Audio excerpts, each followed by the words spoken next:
Hola,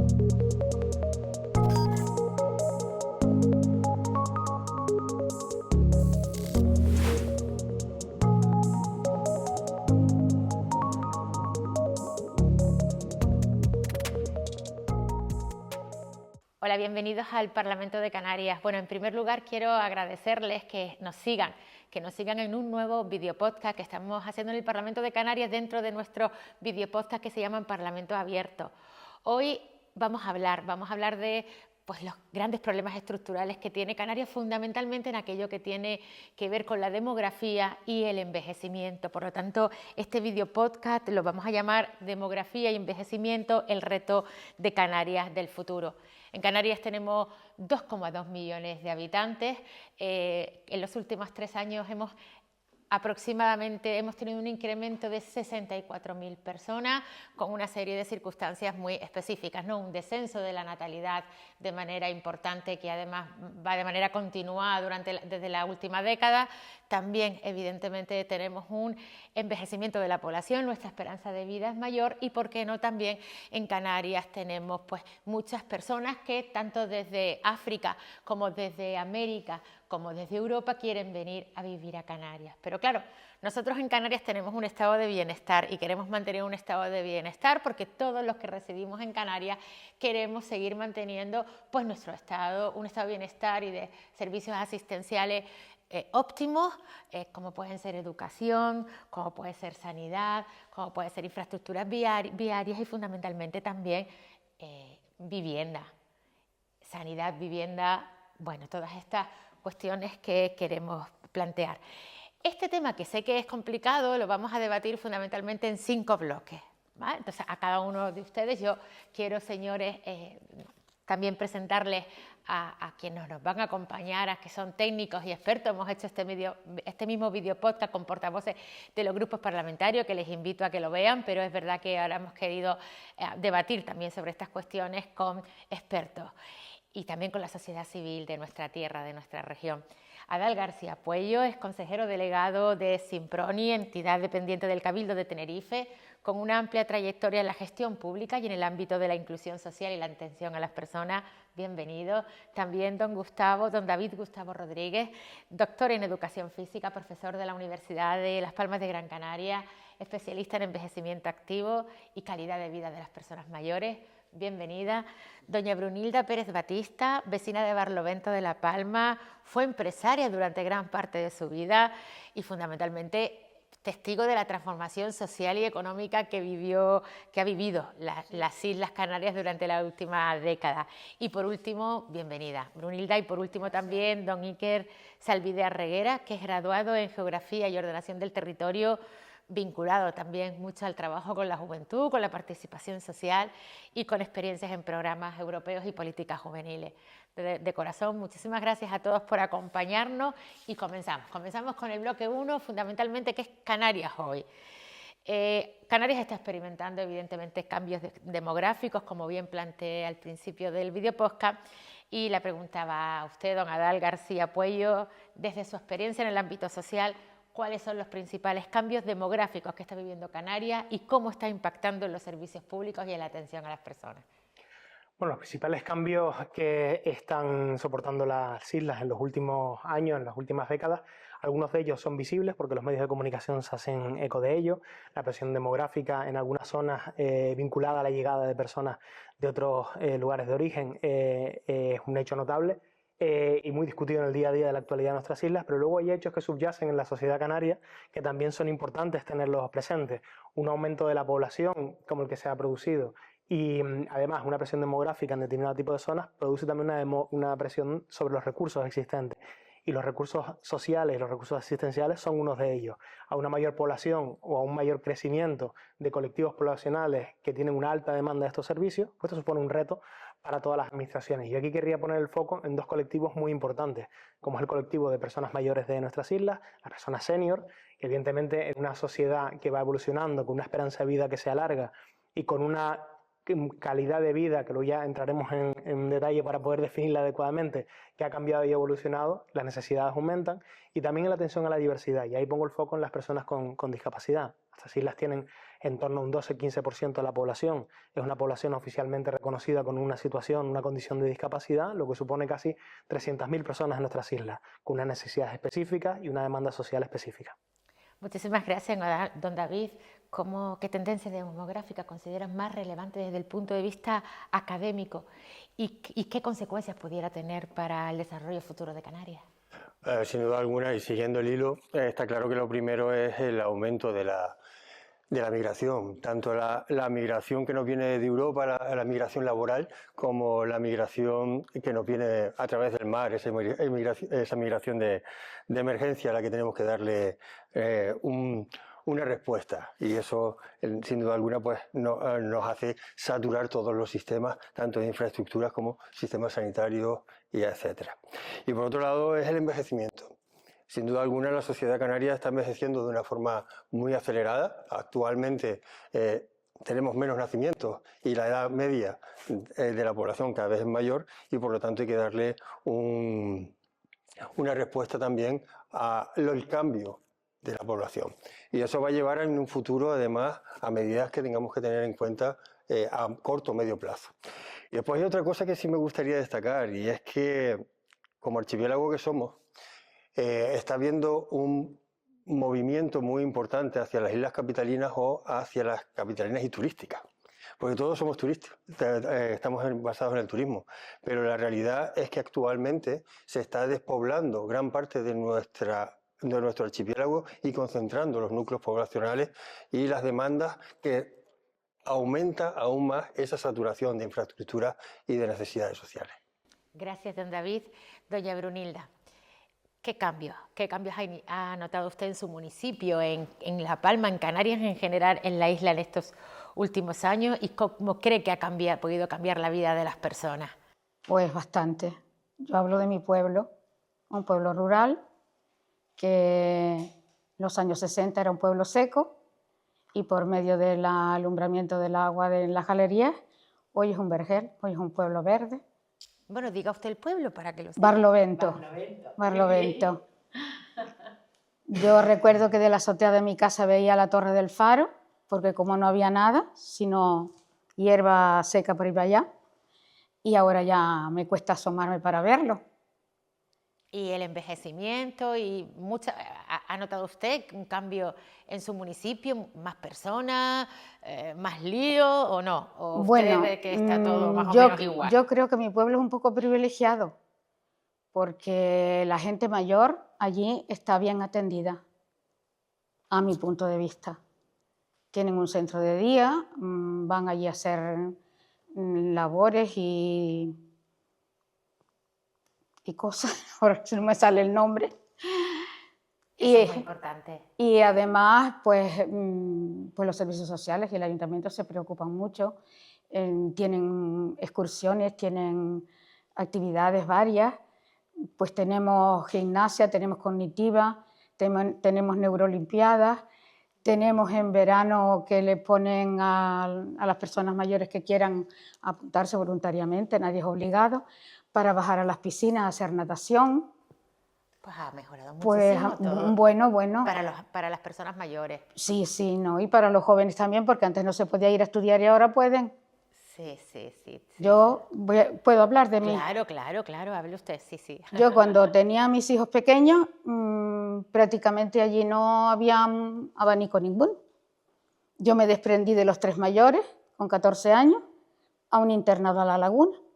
Los mandé a un internado, que hoy me pongo a pensarlo, digo, ¿cómo te atreviste a sacarlos de casa con 14 años? Que ir de La Palma a Tenerife era ya cruzar el Atlántico. A mí no me resultaba ni extraño ni poco tal, porque como yo había vivido entre las 2 islas, porque mi padre era de La Orotava y mi madre de La Palma, pues viajábamos con frecuencia, entonces para mí no era esa cosa, pero lo pienso, digo, pero ¿cómo te desprendiste de tus hijos con 14 años? Pero claro, te pones a pensar, si no van a donde puedan hacer algo, aquí que se quedan, ¿qué? ¿A matar lagartos con un balanco? Eso es amor, doña Brunilda, eso se llama amor. Y gracias a Dios después ya las 2 más chicas ya cursaron en el instituto, el bachillerato, en Los Sauces, tampoco en Barlovento, pero bueno, tenemos los sauces al lado. Y ya después se vinieron a la laguna ya con 18 años, que ya era otra cosa, no con 14. Pero bueno, no me arrepiento. No me arrepiento, ahí están. Y ya pues los cambios son así. Y como digo yo, mi tema o mi historia, en Barlovento muchas historias así. Ahora hemos mejorado, considera Sí, usted. sí. Bueno, de la noche al día. Y don Iker, Perdón, después, perdón. sí. De tener una guagua, o sea, la guagua 3 veces al día, ahora la tenemos de hora en hora. Eso está muy bien. Pues don Iker, Salvidea, ¿qué percibes? La situación actual de los jóvenes en Canarias, preocupaciones de la generación, de la demografía fundamentalmente y del envejecimiento. Bueno, actualmente la juventud lo que percibe también es la ausencia, pues por así decir, de viviendas asequibles, viviendas que se estén generando actualmente públicas, demandas. Por ejemplo, yo vengo de una isla no capitalina, entonces los recursos son mucho más limitados que en las islas capitalinas. En mi caso en especial, pues yo estudié aquí en Tenerife, en la universidad, donde pues comencé también mi formación, tanto todo el ámbito académico como profesional. Y bueno, a mí me costó muchísimo volverme a mi isla, pero también con la ayuda de mi familia, de mis seres queridos, pues también di ese impulso para volver y tener pues ese recurso de tener una vivienda. A día de hoy yo puedo decir que soy una de las personas privilegiadas por tener mi propia vivienda, cosa que es una de las características que a la juventud le preocupa muchísimo. Y también yo creo que eso es considerado por la demografía que estamos viendo. Muchos de los jóvenes salen de las islas, no solamente de las islas no capitalinas, sino también de las capitalinas, ya con destino o península o internacional. Entonces creo que eso también se visibiliza mucho en el ámbito juvenil. Sí ha cambiado, sí. Sí. Si les parece, salvo que algunos pueden interactuar si quieren también respecto a este tema. Esto era como el primer bloque como Canarias hoy, ¿no? Pero ahora vamos un poco a especificar cada una de las problemáticas, consecuencias de esa demografía y el envejecimiento de nuestra sociedad, ¿no? Y bueno, una de las que yo creo que es mucho más importante es la que ha planteado, si no es la más importante, sí que es verdad que es la que más, más desasosiego genera en la ciudadanía y la que más problemas, sinceramente, genera, que es, yo creo que la vivienda y la juventud, pero fundamentalmente la vivienda, incremento de precios, el mercado es el que es, incremento poblacional muy importante en las últimas décadas, mientras que el mercado no ha crecido prácticamente. Además, teníamos un mercado absolutamente residencial y consecuencia del cambio de modelo turístico hemos pasado de un modelo turístico del tour operador a un modelo turístico del viajero individual, que ha generado un nuevo fenómeno que es la vivienda vacacional, que eso ha ayudado también a que haya menos vivienda en el mercado. Por tanto, el problema de la vivienda y de la juventud es complicada. Don Adal García, fundamentalmente, ¿qué consecuencias sociales tiene la dificultad, tiene el acceso a la vivienda fundamentalmente la dificultad de acceso para jóvenes y familias? Bueno, ahora mismo la vivienda, bueno, no ahora mismo, toda la vida la vivienda ha sido el pilar en que se sustenta cualquier proyecto personal, individual o familiar, pero no solo en esta tierra ni en este país, sino en el mundo entero. Cualquier proyecto de vida pasa por efectivamente tener un sitio donde desarrollarlo, donde echar raíces, y la vivienda es fundamental. ¿Qué quiere decir esto? Que lógicamente el problema de acceso a la vivienda es per se un problema de acceso de las personas a un proyecto de vida. Va mucho más allá que un elemento físico que se puede tocar como una vivienda, va la imposibilidad de personas desarrollar su propia opción de vida en este mundo. Y desgraciadamente hemos venido encadenando una serie de sucesos, fruto también de vivir en un mundo globalizado, en el que se unen, casi formando una tormenta perfecta, dos elementos muy importantes, sobre todo en nuestra tierra.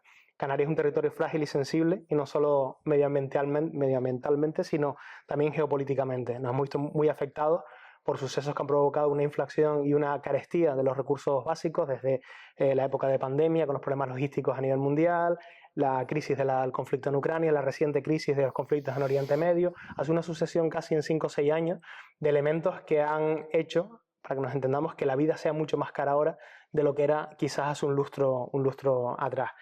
Y luego eso se junta con un elemento, y es que la evolución de los salarios y de los ingresos por la familia, fruto de las rentas del trabajo, no se han incrementado en esa misma proporción.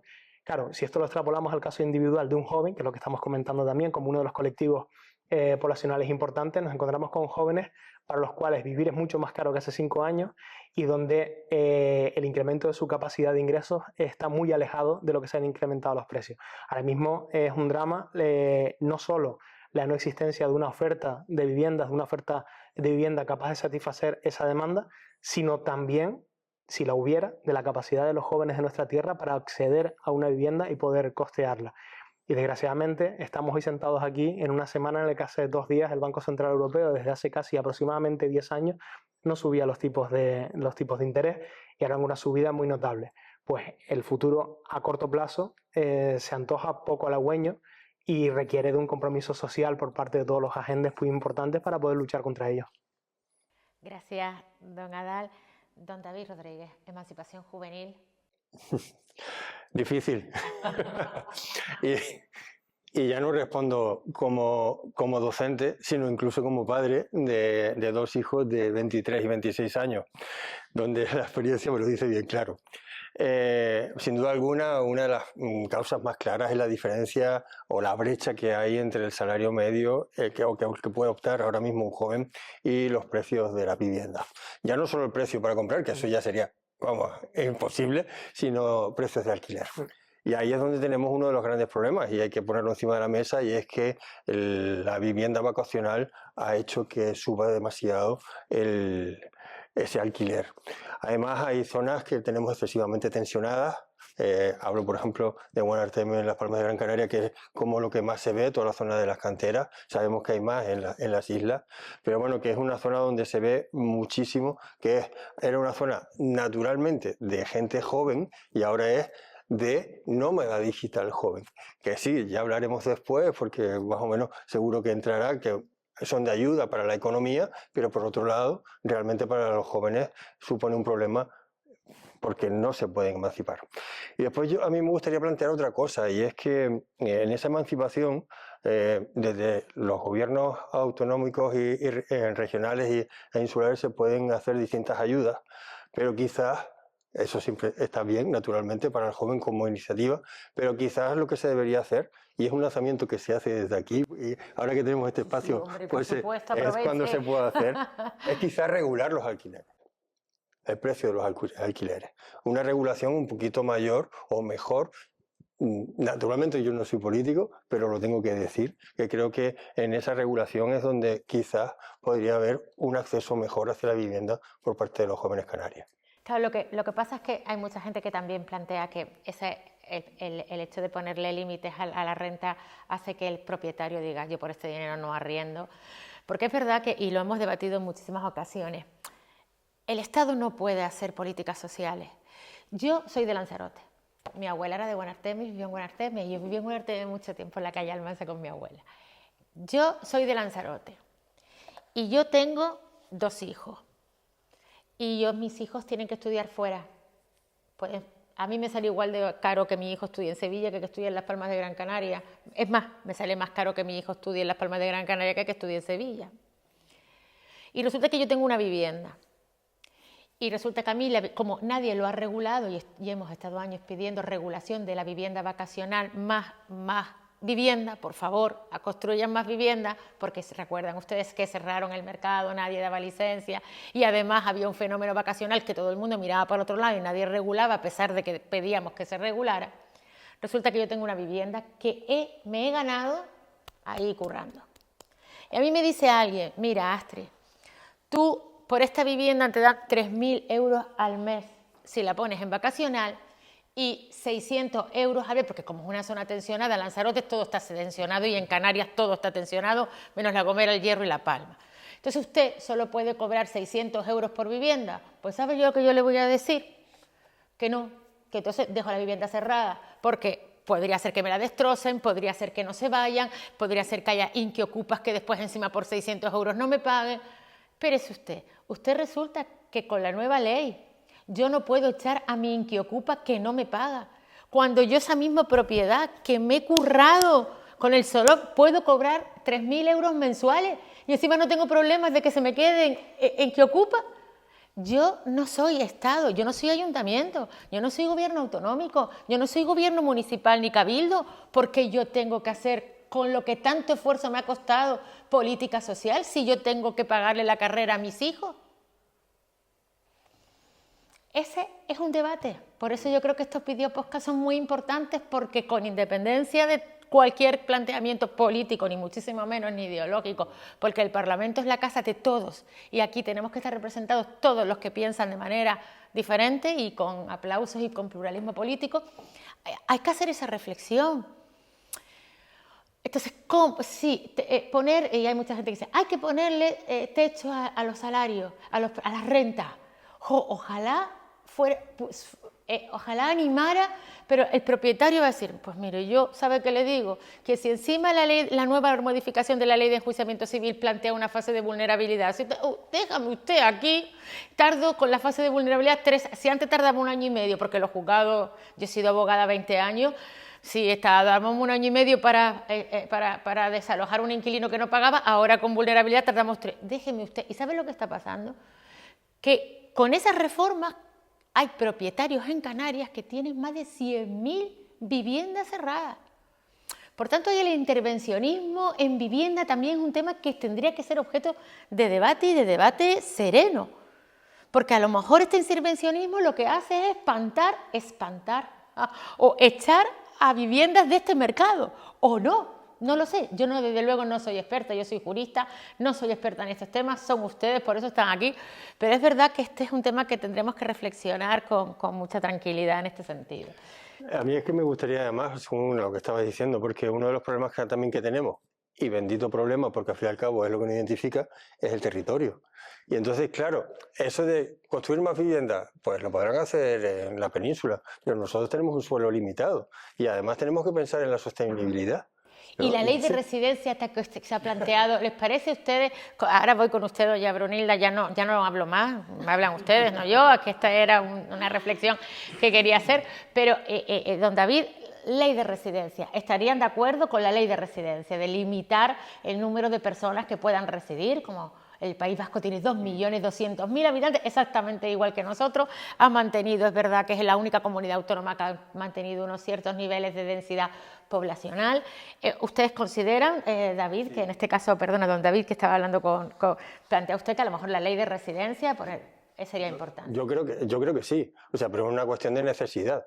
No es porque no queramos abrirnos, nosotros somos cosmopolitas y siempre nos hemos abierto al mundo. Y somos gente que le gusta recibir a la gente, pero entendiendo que tenemos unas necesidades y unas posibilidades. Entonces es hacerlo con sentido común, ¿no? Quizás, pero sí. Sí. Y doña Brunilda, esto ha cambiado mucho cuando usted era joven, acceder a la vivienda para iniciar un proyecto de vida que ahora, ¿verdad? Ahora decía don David que a los suyos, a ver, yo también tengo algunos, a ver cuándo se van ya, ¿no? Y ahora parece ser que ahora es más complicado que se vayan de casa, cuando en su época...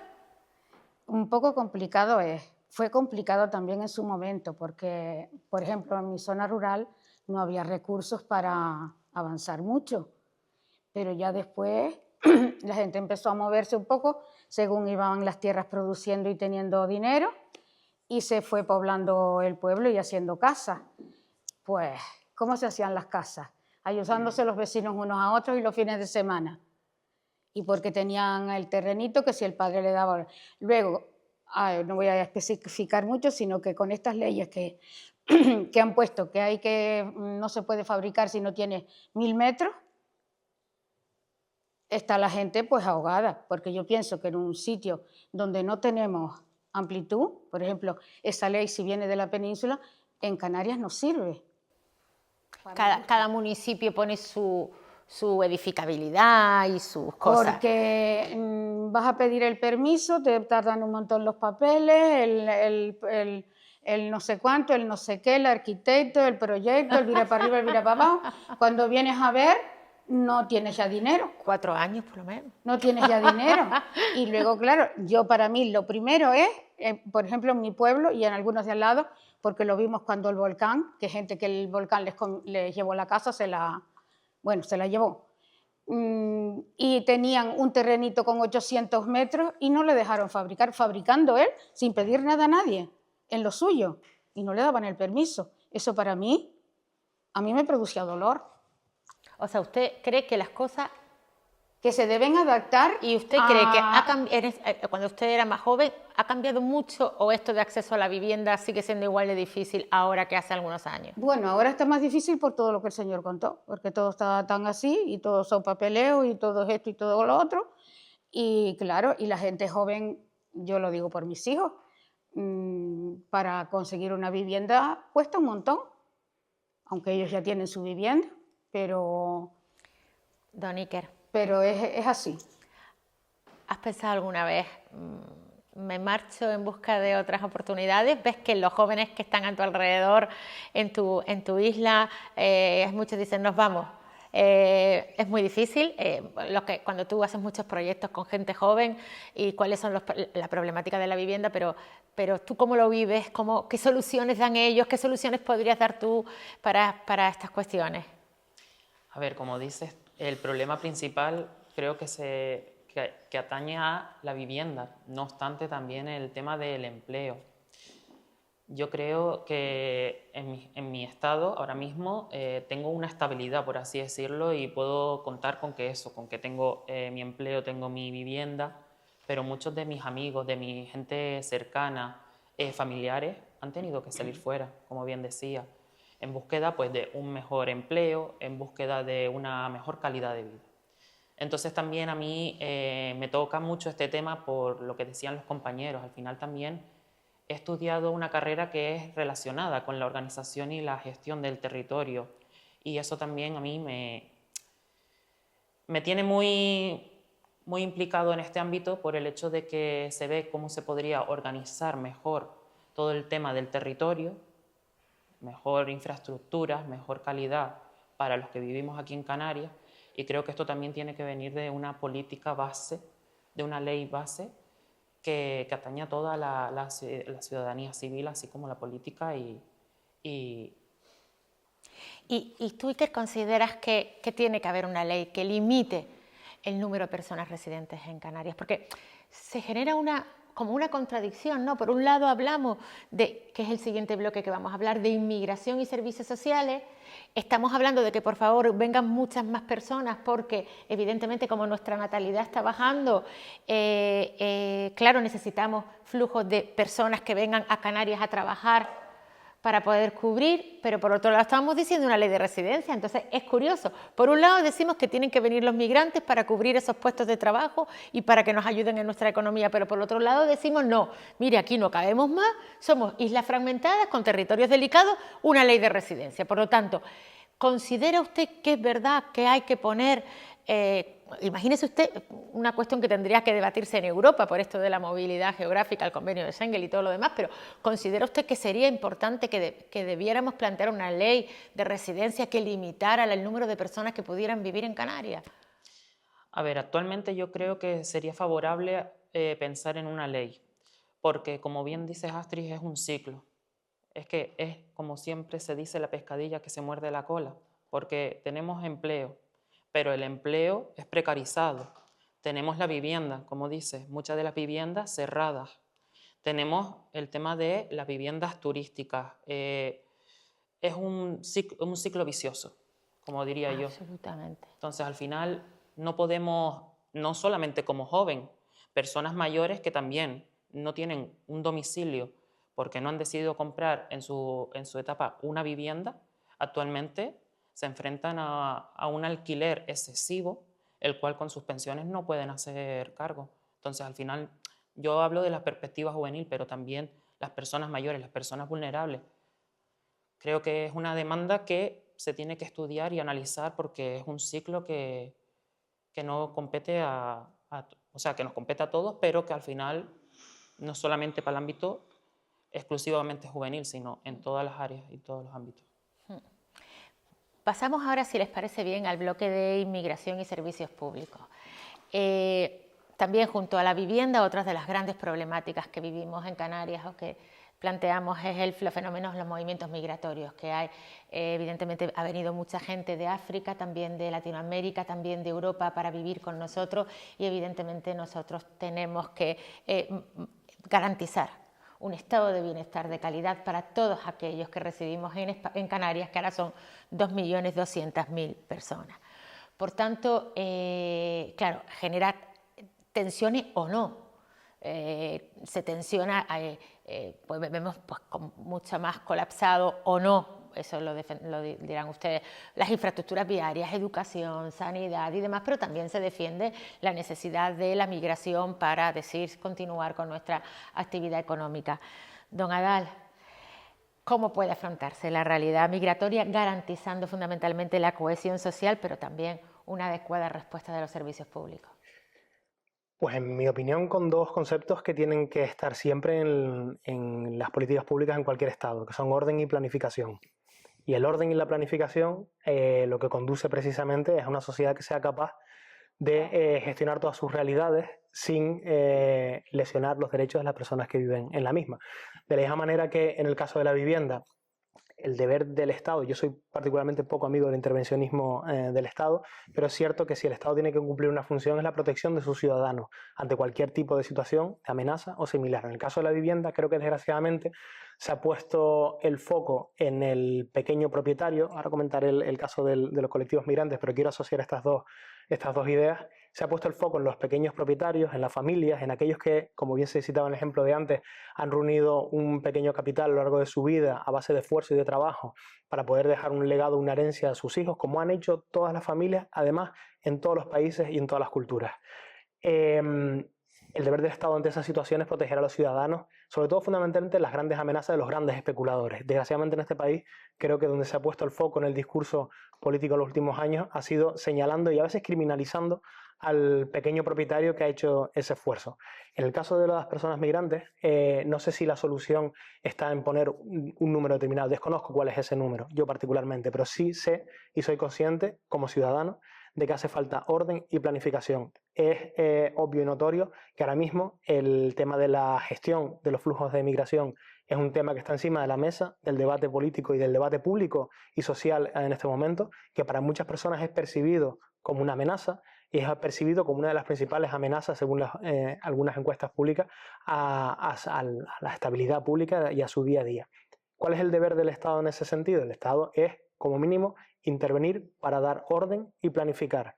Insisto, no sé si se trata de una cifra concreta o no, lo que está claro es que hay muchos ejemplos en el mundo de países y además países que no criminalizan la inmigración, simplemente le dan orden y le dan planificación para que precisamente sus recursos públicos y los recursos sociales sean capaces de atender adecuadamente a esos flujos y donde se produzcan unos flujos migratorios que aporten riqueza al país de la misma manera que las personas que llegan puedan también tener un futuro en ese país de destino. Canarias puede seguir siendo una región solidaria, puede seguir siendo una región con altas dosis de humanidad, como lo hemos sido siempre, pero Canarias también puede hacer esa misma labor con un mayor nivel de orden y de planificación que lo estamos haciendo ahora mismo. Yo no les quiero en ningún caso ponerle ningún compromiso en este sentido, pero es verdad que al final yo me hago el planteamiento como política. Yo que creo en la integración plena y adecuada, digo, pero ¿qué querer? Porque hay veces que digo, si yo política, que soy presidenta del Parlamento, no tenemos muy claro muchas veces qué es lo que estamos hablando, imagínate el ciudadano. Y reitero lo que le decía Iker, pero si resulta que hay gente que me habla de dos cosas, defienden dos cosas que son antagónicas, ley de residencia y sí a más migrantes. Por favor, ¿alguien me puede decir con quién me quedo? Y yo soy política. Imagínense. Entonces, sí, si alguien quiere, no es un debate muy encorsetado, si alguien quiere opinar y yo no le doy la palabra o en otra pregunta, pues puede, por supuesto, intervenir cuando quiera. Solo una idea que quería añadir a lo que venía comentando, y es que en esas políticas públicas y en esa capacidad de dar orden y planificación, creo que nos estamos olvidando de algo que es muy importante abordar.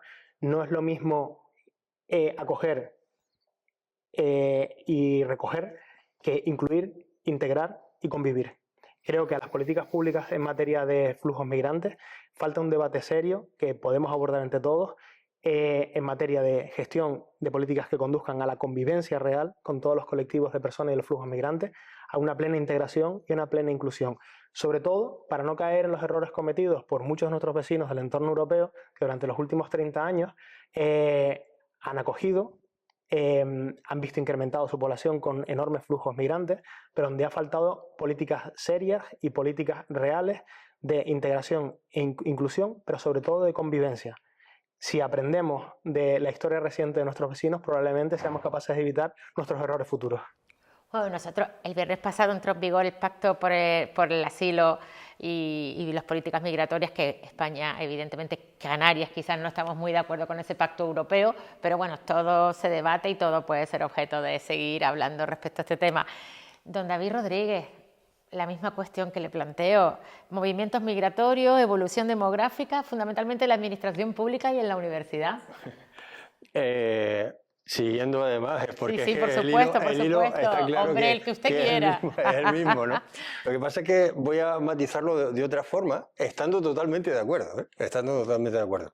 Yo lo veo más como has puesto la última palabra, universidad, como universitario y como investigador, una de las cosas que estamos viendo es que, sin duda alguna, tenemos que organizar, tenemos que planificar, pero en una buena planificación, una de las cosas importantes es cómo se debe adecuar a las variaciones de lo que está pasando en todo momento.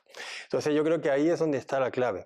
Sabemos que tenemos migrantes que vienen del centro de Europa con un poder adquisitivo bastante importante, que además la mayoría son jubilados y por lo tanto aumentan el nivel de edad media que tenemos después los residentes, pero que ayudan. Igual que el nómada digital, que realmente viene y ayuda a nuestra economía, porque al fin y al cabo está fomentando pues, un gasto determinado. Será más o menos, pero viene con un nivel adquisitivo importante. Y después está el nómada laboral, ese migrante laboral, que viene a cubrir lo que nosotros no podemos llegar a cubrir. Porque es lo que estábamos diciendo, o sea, hay necesidades como por ejemplo en el sistema hotelero, donde ahora mismo nos falta mano de obra, faltan ocupaciones que no podemos llegar desde la sociedad de Canarias. Y naturalmente tiene que venir gente de fuera. Siempre ha sido así, pero ahora ya está muy, muy multiplicado. Y hay núcleos poblacionales donde a lo mejor se ha ido demasiado de madre. Que yo no voy a decir ni que sea positivo ni negativo, sino simplemente doy el hecho. Y se puede poner un nombre claro que para mí es Corralejo. O sea, ha sido increíble lo que conocíamos Corralejo hace unos años, ¿verdad? Y los que vemos Corralejo ahora. Yo no digo que sea ni positivo ni negativo, sino lo pongo ahí encima de la mesa. Entonces, claro, ¿qué pasa? Pues que para mí también lo que falta es un poquito de planificación en toda esta acogida de toda esta gente que vienen a aportar. Y después tenemos otro gran problema, y eso lo sabemos, que es un problema, pero nos ha tocado vivirlo y tenemos que afrontarlo. Y es la migración que decía antes de emergencia, ¿no? Esa gente que nos viene por el mar y que naturalmente, incluso muchos, por la parte educativa que me toca, son los menores no acompañados. Entonces, naturalmente para mí es fundamental unos procesos de integración, unos procesos de cohesión. Y creo que lo voy a decir varias veces, y es la cohesión. O sea, yo creo que las políticas tienen que ir ya basadas en esa integración, pero sobre todo en cohesión social, que ya lo dijo usted, y yo creo que va por ahí, que es buscar medidas donde los migrantes puedan integrarse a nuestra realidad social y puedan afrontar a todo eso, sabiendo que no va a ser fácil y que no va a llover a gusto de todos. Eso está clarísimo. Eso está clarísimo. Entonces, ahí es donde entra también la educación. Y es el formar a la gente que viene y formarnos a nosotros para saber recibir. Porque siempre hemos recibido, pero sin problema, porque había para todos. Y ahora hay que repartir entre todos. Y para repartir hay que estar pues, bien formado. Y bien formado no es con un título universitario. Absolutamente, sí. Doña Brunilda, a ver, los cambios que ha visto usted en su entorno, la llegada de personas nuevas a su municipio o a su isla, ¿ha llegado mucha gente nueva? Pues sí, ¿Y hay cómo? bastante. La mayoría son latinos. Yo hablo de mi pueblo. ¿Cómo valora usted la llegada de personas de otros sitios latinos a su municipio? Pues de momento bien, porque la gente trabajadora, yo veo que los campos son cubiertos con estas personas los colegios se mantienen con los niños de esta familia y yo más o menos lo veo bien. No tenemos, por ejemplo, en nuestro pueblo esto de la migración y estas cosas así. Usted tiene personas más que proceden de Latinoamérica. Sí, sí. No tienen menos personas que proceden de Europa o de África, menos, no, ¿verdad? De Europa también hay en de la Europa. isla. Y de África menos. De África menos. Y hay conflictos, hay tensiones en su municipio, en su pueblo, con las personas que viven que yo sepa, no. O sea, que usted lo ve como algo positivo. Yo veo que es gente que viene, que trabaja, veo en las fincas, lo veo en las cooperativas, lo veo en los transportes, pues gente que se está moviendo y trabajando, que están moviendo el trabajo, que ya gente de allí no hay. Claro, claro. Y don Iker, cuéntame, ¿cómo percibe la generación más joven, tú que estás siempre más tiempo con ellos, esta realidad migratoria en Canarias, y qué desafíos crees que se plantean para el futuro? Bueno, la perspectiva que observo desde la juventud es muy, muy desigual. Por un aspecto, hablamos de migración y cuando tú le refieres a un joven como migración, solamente lo derivan ya a migración por mar. Entonces creo que esto también a nivel de educación tendríamos que hacer un poquito más de incidencia, porque al final la migración es todo el tema que acarrea desde la migración por mar, por avión, por tren, por guagua, por coche. Creo que también tienen una serie de preocupaciones la juventud de lo que hemos escuchado muchas veces y en muchas ocasiones. Vienen a quitarnos el trabajo, vienen a quitarnos la vivienda, Eso es lo que se percibe muchísimo en la juventud, pero también, y aquí hago mucha alusión al tema de redes sociales. Yo creo, y esto es mi opinión personal, yo creo que las redes sociales también han revertido mucho negativismo a la acogida de migrantes en nuestras islas. ¿Consideras en un porcentaje mayor que la visión de la juventud respecto a la migración es negativa? Sí. En un porcentaje mayor, que evidentemente habrá de todo, hay jóvenes que consideran como en la sociedad, pero ¿consideras que el porcentaje es mayor el que tiene una visión negativa del fenómeno que el que tiene una visión positiva? Efectivamente, yo creo que tienen una visión más negativa, pero por lo que indico, porque a lo mejor no conocen la realidad de esas personas. Y que tú que estás en proyectos pues, con jóvenes, también proyectos, temas europeos y demás, ¿tú crees que se hace pedagogía? ¿Instruimos a nuestros jóvenes en esos proyectos para que efectivamente revertir esta percepción o la pedagogía que la hagan en la casa? No, es una pregunta que hago como ciudadana, sin conocer bien qué se hace. Es decir, hemos dejado que sean las familias las que formen percepciones. Educamos en la familia y evidentemente quienes no educan en los colegios ni educamos los familiares, pero se hace mucha pedagogía respecto con los proyectos jóvenes que tú sueles organizar. Se hace mucha pedagogía y aquí ya también te hablo del tema de las asociaciones, muchos colectivos, muchas ayudas que también hacen que visibilicen a las personas migrantes desde otra perspectiva, ya no desde la familia ni desde la educación, sino que les den un vuelco a lo que comentaban los compañeros, la atención humanitaria. Por ejemplo, el año pasado recibimos en Canarias 10.936 personas migrantes por mar. Entonces, creo que esa perspectiva también ayudan los colectivos, las asociaciones o fundaciones a que los jóvenes conozcan la realidad. Y luego, por otro lado, también creo que hay una demagogia muy generalizada en este ámbito. ¿Como populismo te refieres? Sí. Bueno, pues vamos a... El videopodcast era demografía y envejecimiento. Finalizamos el bloque de demografía, salvo que alguno quiera añadir alguna cuestión más. Y pasamos al bloque de envejecimiento, dependencia, movilidad y futuro, que serían ya el bloque 4 y 5 y ya terminamos. Si alguien quiere añadir algo a esta cuestión, antes de empezar con el siguiente bloque, o empezamos con el bloque siguiente. Muy bien, pues el bloque siguiente, doña Brunilda, es envejecimiento, dependencia y movilidad y futuro. Fundamentalmente, más del 18% de las personas que vivimos en Canarias tienen más de 65 años. Cada vez nacen menos niños, pero desde luego la esperanza de vida es cada vez mayor y por tanto nosotros en Canarias la pregunta general es para todos. ¿Qué retos planteamos? ¿Está Canarias preparada para poder afrontar los próximos 10 años? Necesitamos mayores niveles, bueno, fundamentalmente sanidad, autonomía personal, residencias, acompañamiento, atención domiciliaria. Esto se complica, ¿no? O por lo menos es mi percepción. ¿Qué retos plantea el envejecimiento para los sistemas de cuidado, de dependencia y de servicios sociales y en qué momento estamos?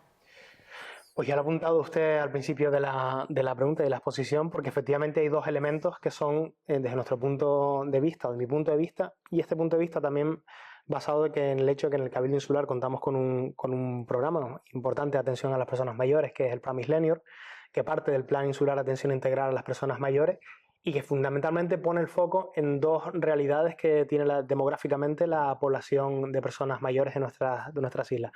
El primero de ellos es la calidad de vida, entendida tal como la misma como el conjunto de elementos donde se basa la salud de la persona, los niveles de salud no solo física, sino también salud mental y emocional de la persona. La calidad de vida entendida también como el acceso de las personas mayores a recursos habitacionales. Bueno, los niveles ahora mismo de calidad de vida de nuestras personas mayores, he puesto dos ejemplos junto a otros elementos que entrarían en esa ecuación, es mayor en muchos aspectos que el de generaciones anteriores. ¿Qué quiere decir? Que las personas mayores están llegando a edades más avanzadas con un nivel de vida y con una calidad de vida que les permite desear o anhelar seguir participando en sociedad, seguir siendo elementos activos de esta sociedad, poder seguir disfrutando del ocio, de la cultura, del deporte, seguir sintiéndose partícipes y miembros de la comunidad. Por lo tanto, uno de los principales retos que tenemos que atender es dar la posibilidad a todas esas personas a que sigan siendo ciudadanos de pleno derecho, activos y participantes activos en nuestra sociedad y disfrutar de la experiencia de vida en igualdad de condiciones que el resto de personas con otros rangos de edad. Conseguir eso a través de planificación, de políticas públicas y de dotación de recursos y oportunidades es uno de los principales retos. Si lo extrapolo al caso personal, a mí me gustaría y quiero pensar que podré llegar a edades relativamente avanzadas con un nivel de salud física y mental, con un nivel mínimo de recursos que me permitan poder participar en sociedad y desear participar en sociedad como lo estoy haciendo a día de hoy. Y el otro gran reto demográfico junto a ese, que es el de las necesidades y las expectativas, es el estadístico, el envejecimiento poblacional y la inversión de la pirámide poblacional. Que esto es un debate que se iba hablando desde hace décadas, porque ya la tendencia se veía venir, los descensos de la natalidad, el incremento entre la población de Canarias de los segmentos a partir de determinado tipo de edades, pues atender una población que es más grande que hace décadas, que es una población que llega con más salud, con más ganas de vivir y de participar en sociedad, es uno de los grandes retos. Y junto a todo ello, elementos que tienen que ver como la seguridad, la autonomía personal, como se ha citado, la autonomía personal está muy ligada también a la accesibilidad universal, la accesibilidad entendida como el acceso a todos los entornos, los espacios y las experiencias, la seguridad que tiene que ver el que las personas mayores puedan convivir en nuestra sociedad sintiéndose seguros y sintiéndose protegidos de las amenazas y la salud en general. Ese creo que son los principales retos que tenemos que afrontar y a los que nos tenemos que anticipar. Muchísimas gracias, don David Rodríguez. El envejecimiento, ¿a qué nos enfrentamos? Pues antes lo dije, ¿no? O sea, y es verdad, o sea, cada vez estamos en una sociedad más envejecida, pero eso no significa que por tener años no sea funcional. Es al revés, está pasando una cosa importantísima y es que hay más funcionalidad y más autonomía y más independencia. Pero en todo eso hay tres factores también a destacar. Uno podría ser, quizás, y creo que es muy mejorable, lo que es las ayudas a domicilio a las personas que no tienen tantos recursos o no tienen esa movilidad y entonces habría que intentar ayudarlos un poquito más y ahí es donde quizás pues, se deberían de hacer un esfuerzo importante. Y no estoy hablando de dependencia, sino previniendo esa dependencia. Y sobre todo por una cosa importantísima, y uno de los bienes importantes con respecto a la salud, que es la soledad no deseada. Entonces hay que prevenir la soledad no deseada y para eso hay que hacer que la persona salga de la casa dentro de sus posibilidades. favorecer las relaciones sociales, que eso es lo que hace el mantenimiento de la salud. En mi caso particular, yo tengo la gran suerte de ser docente de la formación senior de la ULPGC, de la Universidad de Las Palmas de Gran Canaria, donde tenemos 1.500 estudiantes mayores de 65 años estudiando en la universidad. Entonces, claro, eso sé que no se sabe mucho y por eso es una de las razones por las que me han traído aquí, y es precisamente el decir que sin duda alguna se está trabajando para el mayor, pero necesitamos más cosas. La salud es educación, la salud es moverse y la salud es relacionarse. Entonces todo eso ya tenemos también las posibilidades de tener una salud mental en una disposición a relacionarnos con todos los demás, a salirnos y por lo tanto mantenemos nuestra autonomía e independencia. Por eso yo creo que el ámbito educativo en el mayor es fundamental, o sea, si lo dije antes también, entre todos nosotros como sociedad para entender cómo acoger a la gente, en el mayor es importante, pero la longevidad se crea desde que nacemos. Y la educación para la calidad de vida es durante toda la vida. Entonces, el sistema educativo tiene que tener claro que para tener un envejecimiento de calidad hay que envejecer con calidad. No es que, claro, ya nuestra biología, nuestra calidad de vida en cuanto a las medicinas que tenemos, todo lo que bebemos, lo que comemos, los hábitos que hemos tenido, nos favorecen que tengamos mayores años, más cantidad de años. Pero hay que darle vida a esos años. Y esa vida es un propósito de vida. Entonces, si estamos aquí precisamente es porque los jóvenes tienen un problema ahora de vivienda que les va a provocar una saturación importante y a partir de ahí también tienen un bloqueo para su posible envejecimiento, porque si desde el principio voy teniendo estos tipos de problemas, cuando ya llegue a ser mayor, ¿cómo voy a llegar? O nosotros mismos, que decimos, bueno, y el sistema de pensiones, si está bajando la natalidad y no tenemos ¿qué pasa cuando lleguemos nosotros a mayores? Y entonces, todo este planteamiento que estamos hablando de forma social, hacen que el envejecimiento sea una cosa que es aportar años y aportar vida, no solo cantidad de años. La longevidad es calidad de vida y ahí es donde yo creo que debemos trabajar, desde la propia educación. Muchas gracias, don David. Doña Brunilda, usted que considera que, bueno, usted antes nos ha dicho que en su municipio la verdad es que hay mucha prestación asistencial para las personas mayores, pero ¿qué considera usted que puede mejorarse? ¿Qué se puede hacer para que usted siga viviendo con autonomía y con bienestar? ¿Qué es lo que usted cree o que falta o que debe mejorarse? Pues no lo sé, porque eso debe de ser, yo creo que cada persona. Yo estoy de acuerdo con todo lo que han hablado ellos y yo pues hablo de mi pueblo, veo en mi pueblo sí hay actividades. Hace 4 años que hacemos el envejecimiento activo, por lo cual yo he participado, y también el año pasado se hizo por primera vez durante todo un mes. Ahora no me acuerdo cómo se llamaba, Barlovento Activo, o creo que era Barlovento Activo. Y hicimos un montón de cosas, de pintura, participar en un montón en talleres, en esto, lo otro, bueno, durante todo el mes. Y fue bonito. Y es una ilusión que se crea, yo pienso, yo lo voy a decir, yo tengo 80 años y he pasado por muchas cosas, pero veo que mi pueblo no está bien para todas estas... Para las personas mayores. Sí, más o menos. Siempre habrá algo, pero... Claro, la perfección no existe. En regla general, sí. Bueno, yo estoy contenta con lo que veo. Pues me alegro mucho.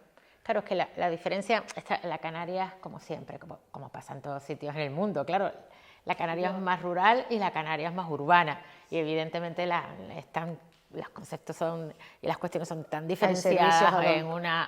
Claro, bueno, pasa en todos sitios en el mundo, esto es así. Hay ayuda, bueno, yo más o menos lo veo bien. Fue genial. Y don Iker, los jóvenes, yo creo que es algo que no se plantean, ¿no? Esto del envejecimiento lo ven como muy lejos, pero es verdad que don David Rodríguez tenía razón respecto a que el envejecimiento no es una cuestión que sea a partir de los 60 años, sino que la longevidad y que todas estas situaciones se viven ya desde jóvenes. Ellos cómo viven, cómo plantean estas cuestiones. Claro, es que al final la juventud ve eso a la larga. A la larga. Lo ve lejos. No va con Lo ve- ello. no va con ellos. Lo ve lejos. Lo ven porque tienen abuelos, tienen bisabuelos algunos y algunas, o padres ya mayores.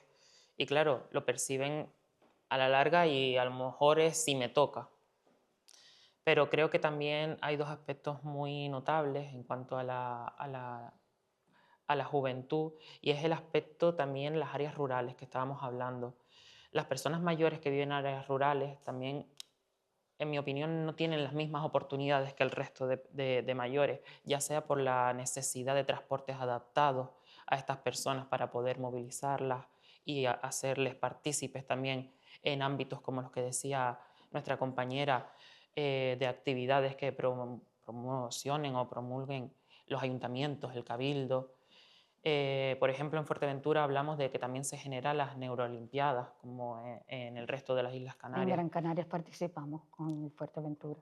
Entonces creo que estos espacios son muy beneficiosos para las personas mayores, al igual que otras propuestas que se están llevando a cabo desde aquí también, desde el Parlamento.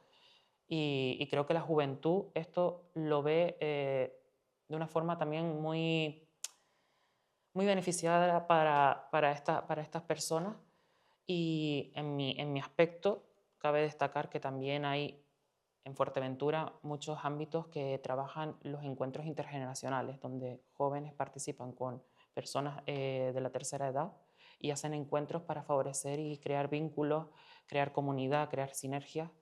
Y creo que esto sería muy notable que se siguiese haciendo también en el resto de la isla. Pues bueno, ahora entramos en el último bloque, el futuro, ¿no? El futuro.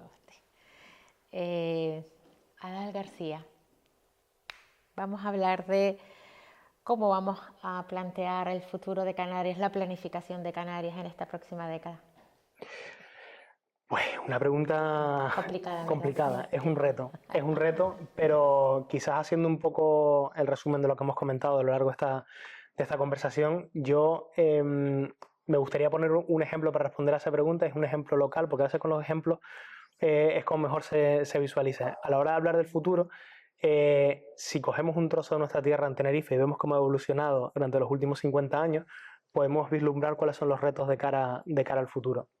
Y voy a tomar como ejemplo un sitio de esta isla que conozco bastante bien, porque la familia de mi padre es de Arico, y Arico es un municipio del sur de Tenerife que tiene algunas peculiaridades. Entre ellos, creo que es uno de los municipios, si no me equivoco, si no sigue siendo el que más, de menor densidad poblacional de Canarias, un municipio bastante grande y muy poco habitado. Es un municipio que, mientras en muchos sitios del sur de Tenerife crecían la industria del turismo y del empleo, es un municipio que le costó montarse al tren del desarrollo. Es un municipio que se fue despoblando. Muchos jóvenes buscaban en otros puntos de la isla, en Santa Cruz o en las zonas turísticas del sur, un futuro, y que ha tenido que abordar bastantes retos. Lo conocí siendo muy niño, cuando muchas de las calles del municipio estaban sin asfaltar, en tierra, y ahora mismo es un municipio que ha ido evolucionando. Y creo que por el tamaño que tiene, a la hora de responder a esa pregunta de cuáles son los retos del futuro, creo que Arico podría ser un ejemplo de ello. Uno de los retos del futuro, sin duda, es el empleo. El empleo es la base de autonomía, de independencia, de autorrealización y el pilar sobre el que se asienta la creación, junto con la vivienda, de cualquier proyecto personal o individual. Los modelos de familia han cambiado, indudablemente. Arico es un ejemplo de ello. Hace 30 o 40 años, donde no habían recursos sociosanitarios tantos y muchísimo menos como hoy en día, las familias hacían de red, sustituían a la administración y al Estado, haciendo una de red con los menores, con los mayores, y donde la asistencia y la atención a todas las personas, prácticamente la comunidad y la familia, quien se encarga de sustituir las carencias en aquel momento. Ahora mismo los modelos comunitarios y familiares han cambiado. Otro de los grandes retos junto al empleo y la vivienda, lógicamente, es poder a las personas mayores dar los recursos necesarios, entendiendo que ya no es tan habitual encontrar con una red familiar o comunitaria que les atienda, dar los recursos que no solo de prevención, sino de mantenimiento de la salud, dar los recursos necesarios para que las personas mayores participen y se sientan miembros activos y de pleno derecho en sociedad. Y el cuarto elemento, hablé de retos que son el empleo sobre todo vinculado a los jóvenes. Hablé de la vivienda, hablé de las personas mayores y de garantizar su participación activa, y como último reto, el de los retos vinculados a la convivencia. Creo que en nuestro entorno europeo hay no zonas ni países ni ciudades, hay países enteros que han fracasado en esa labor, y siento tener que mencionar sitios como Bélgica o como Suecia, donde sus modelos de bienestar, de estado de bienestar han fracasado completamente, precisamente por falta de orden, de planificación y de fomentar políticas públicas que lleven a la convivencia social entre todos los colectivos que habitan en un país. Y Canarias, por su fragilidad, por su tamaño, es un sitio donde este último elemento, el fomento del orden, de la planificación y de la convivencia enriquecedora entre todas las personas, es el gran reto futuro. Esos son los 4 elementos, por resumirlo mucho en una respuesta, de cara al futuro. Sí, don David Rodríguez, su reflexión respecto al futuro y planificación. Y sin duda alguna es una pregunta difícil, pero a la vez te hace soñar y contener bastante esperanza, ¿no? Porque cuando uno lo piensa no hay que ponerse en negativo, sino en cómo puede ser algo positivo. Yo veo un ejemplo claro en el Hierro, por ejemplo, en hacerse totalmente sostenible. Pues yo creo que el archipiélago tendría que pensar en lo mismo. Nosotros como territorio limitado tendríamos que tener en cuenta precisamente eso y dejar de convertirnos de lo que nos hemos convertido a lo largo de todo este tiempo, de una economía basada en el turismo, en algo que sea más de cohesión social, que sea, iba a decir la palabra laboratorio, pero no voy a ser tan técnico, voy a decir como un observatorio que nos sirva para desarrollarnos desde la cohesión social, porque tenemos esa migración que nos viene. Viene una población que cada vez tenemos más años y necesitamos tener el apoyo de gente de fuera para mantener nuestra economía. Tenemos que integrarnos todos y vivir en cohesión en poquitos metros cuadrados, que todos juntos hacemos un mucho. Pero la realidad es que nuestro espacio está limitado. Entonces tenemos que saber comportarnos, tenemos que saber cohesionarnos e integrarnos en todas las medidas que tenemos que hacer. Entonces yo creo que el futuro esperanzador de las islas es precisamente eso, el intentar cohesionarnos. Y por eso puse a visitar al municipio de Arico, yo pongo a la Isla del Hierro como decir, si es capaz de cambiar su sistema energético para eso, yo creo que nosotros también podríamos hacer lo mismo desde el punto de vista social, de no solo poner para que los demás disfruten y se vayan, que también está bien, pero ahora nos toca a nosotros también saber disfrutar de lo que nos viene de fuera y sacarle partido de lo que viene de fuera, y no solo económicamente. Sí, pues doña Brunilda, ¿qué Canarias le gustaría dejarle a sus hijos, a sus nietos? ¿Cómo le gustaría que fuera la Canarias dentro de 10 años? Pues una Canarias linda, limpia, sin jaleo, sin jaleo, y nada, y que sigan siendo pues toda la gente de Canarias tan amables como somos y afortunadas en medio del Atlántico. Absolutamente. Iker, tu reflexión respecto al futuro, planificación. Pues yo voy muy en la consonancia de los compañeros, tanto con la educación, con el empleo, con la vivienda, pero creo que también desde aquí tenemos que fraguar unas políticas juveniles y que se asienten para que el futuro de la juventud esté garantizado y que tengamos voz y voto en los espacios de participación social. Creo que es fundamental que las políticas juveniles se hagan con voz también de los jóvenes, de las asociaciones, de los colectivos, por y para los jóvenes y no con los jóvenes. Creo que eso también es un reto al que tenemos que hacer alusión, y también en cuanto a la educación de la juventud, pero también de la juventud que actualmente tiene diversidad funcional, tiene diferentes tipos de discapacidades, etcétera, atender a esa juventud que a partir de los 21 años deja de ser visible. Entonces creo que tenemos que hacer una gran reflexión también desde la propia juventud para ver hacia dónde queremos continuar. Pues muchísimas gracias. Si alguno, antes de concluir, si alguno de los invitados quiere hacer una última reflexión o a modo de conclusión. Cuidar el agua en Canarias. Pues ahí queda, que eso es muy importante además. Ya tuvimos un video podcast del agua, porque es tan importante, doña Brunilda, que fíjate si le hemos dado importancia, que yo creo que nuestro segundo o tercer video podcast que llevamos en Parlamento Abierto fue sobre el agua, y hablamos también con portavoces, con los partidos políticos y hablamos con los técnicos. Pues nada, daste en el clavo. Si no hay agua, no hay vida. No hay vida, absolutamente, pues ahí queda. Bueno, yo quiero agradecerles a todos los invitados que hayan querido venir a debatir en estos videopodcasts que hacemos de Parlamento Abierto.